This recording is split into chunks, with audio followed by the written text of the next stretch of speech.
Buying loot boxes is a choice, or is it? Here's the thing, we don't have as much choice as we think we do, and that is because of one simple truth that I believe we can all agree on. We're different. What that means is that different people have different predispositions to different behaviors. This is backed by decades of research into human behavior. This extends to how easily we fall into addiction. So let me give you a simple example. One person can drink a couple of glasses of whiskey in one party and never drink another drop of alcohol the rest of the year, while another only needs one single sip of beer to start drinking 6 cans every day. Now maybe you're one of the lucky ones who has enough self-control to decide when to stop. Or perhaps you don't feel the urge at all. And if that's the case, I'm happy for you.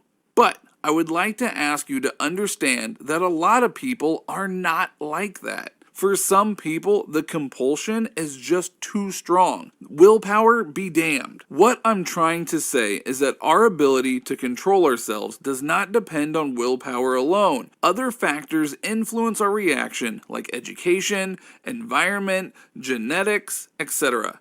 Bottom line, circumstances matter. Context matters. As such, some people are more susceptible than others to falling in addiction, and let me assure you that they have very little to say in the matter. I know that this fact is going to make a lot of people uncomfortable. Nobody wants to believe that our own behavior doesn't depend 100% on us, but that's the truth. Now, how does this affect loot boxes? The answer is they can be just as addictive as anything else. If you don't believe me, just try to remember what you feel when you open a loot box. You don't know what's in there, but that's precisely what makes it so attractive, doesn't it? Remember the rush of excitement just before you opened it? It felt good, right? Perhaps so good that you just wanted to open one more. You didn't win the prize you wanted this time, but there's always next time, or the next after that.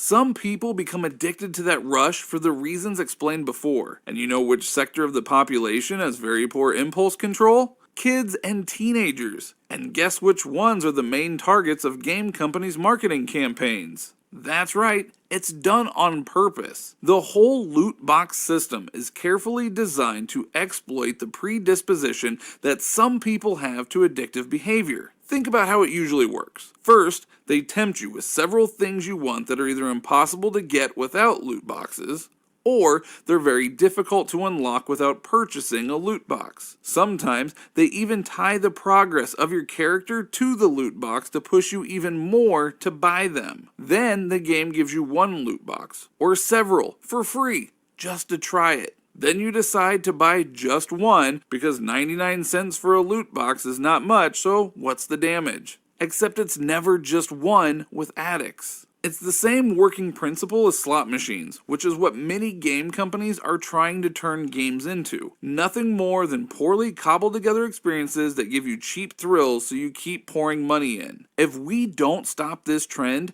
future games will have gameplay designed to push you into buying loot boxes, with having fun being a secondary concern. The question is then, what can we do? Are loot boxes inherently evil and should be banned in all games? To be perfectly honest, I put most of the blame on greedy and unscrupulous game companies and their underhanded strategies. They are the ones exploiting vulnerable gamers. There's a meme going around right now that's equal parts funny and unsettling. It shows Jeffrey Epstein in full tactical gear next to Bobby Kotick, set against a Call of Duty Warzone backdrop, with the headline, Jeffrey Epstein was behind COD Microtransactions. On the surface, it's absurd. The idea that a convicted sex offender somehow masterminded your $20 battle pass sounds ridiculous. And that's why it's spread so well. But here's the thing. While the meme itself is exaggerated, it isn't completely detached from reality either. No, Epstein didn't invent microtransactions. Those existed long before Call of Duty adopted them. Starting in early mobile games and MMOs, and gradually making their way into console gaming. COD's first real step into paid cosmetic content came with Black Ops 2 in 2013. And the more aggressive systems loot boxes, supply drops, battle passes came later. What is real though, and documented in the Epstein files, is that Epstein was actively positioning himself around powerful people in tech, finance, and entertainment, and trying to influence how systems of incentive and reward could be used to shape behaviour. One 2013 email chain shows Bobby Kotick discussing the idea of using virtual items as motivational tools tied to real-world outcomes. Epstein forwarded that message to futurist Pablos Herman, who replied enthusiastically about indoctrinating kids into an economy. The word indoctrinating is doing a lot of work. This wasn't about game design or fun. It was about conditioning. About understanding reward loops, dopamine hits, and how digital environments could train behaviour early and at scale.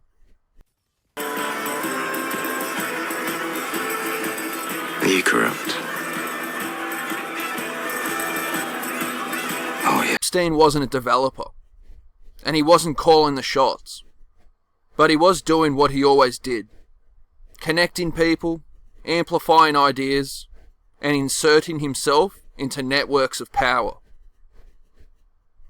And Kotick wasn't some innocent bystander either. He was the executive making decisions that turned gaming into one of the most profitable behavioural marketplaces on Earth. Under his leadership, Activision leaned hard into monetization, and it worked. Call of Duty has generated tens of billions of dollars. Much of it from microtransactions designed to keep players spending just a little more, a little longer. Zoom out, and the Epstein files tell a broader story. They aren't just one man's crimes. They are a map of how power protects itself. Politicians, billionaires, executives, cultural figures, all overlapping, all insulated. The same names keep appearing, not always because they committed crimes, but because they moved in circles where consequences rarely apply. That's the part people miss. This isn't about Epstein secretly running the gaming industry. It's about how the systems he tried to influence are now fully built and no longer need him. Gaming is just one example.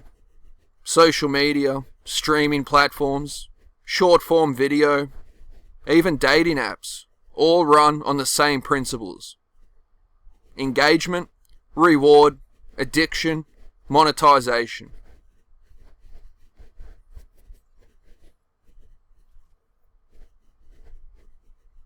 We are told these platforms are neutral, that they are just tools. But tools shape behaviour and incentives.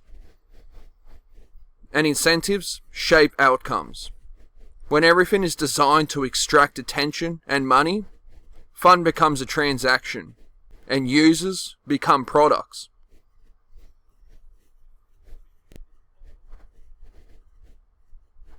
Here's where the meme stops being funny and starts being uncomfortable. When the latest batch of Epstein-related documents was released, journalists and researchers noticed something strange. Donald Trump's name appears an extraordinary number of times across the files. Not because every mention is an accusation, but because he existed inside the same social, political, and media ecosystem Epstein operated in for decades. According to reviews of the document set, Trump's name shows up tens of thousands of times across emails, contact lists, press clippings, witness tips, and investigative references. By comparison, Jesus Christ is mentioned roughly 1,200 to 2,000 times in the Bible, depending on translation and counting method. That comparison isn't a moral claim. It's a scale problem. It shows how modern power actually works. Not through scripture or ideals, but through networks. Media saturation, repetition, proximity to money, politics, and influence. Trump isn't unique in that sense. He's just one of the most visible examples of a figure who exists everywhere in the record without ever being conclusively pinned down by it. And that's the point. The Epstein files aren't a list of villains and heroes. They are a map of who moves freely, who gets protected, and who never seems to face consequences, even when their names keep appearing in places they probably shouldn't. Epstein didn't need to control these people. He just needed access to the same rooms. Epstein wasn't designing games. Trump wasn't approving microtransactions. But all of them existed inside the same incentive structure. One where power compounds, accountability dissolves, and systems quietly reshape behaviour while everyone argues about personalities. Gaming monetization, social media, dopamine hits, celebrity activism, political branding, it's all the same model. Reward attention, monetize loyalty, protect the people at the top, distract everyone else. Religion once shaped how people understood the world. Now brands and algorithms do. That's why a modern politician's name can appear more times in a power archive than Jesus appears in the most influential book in human history.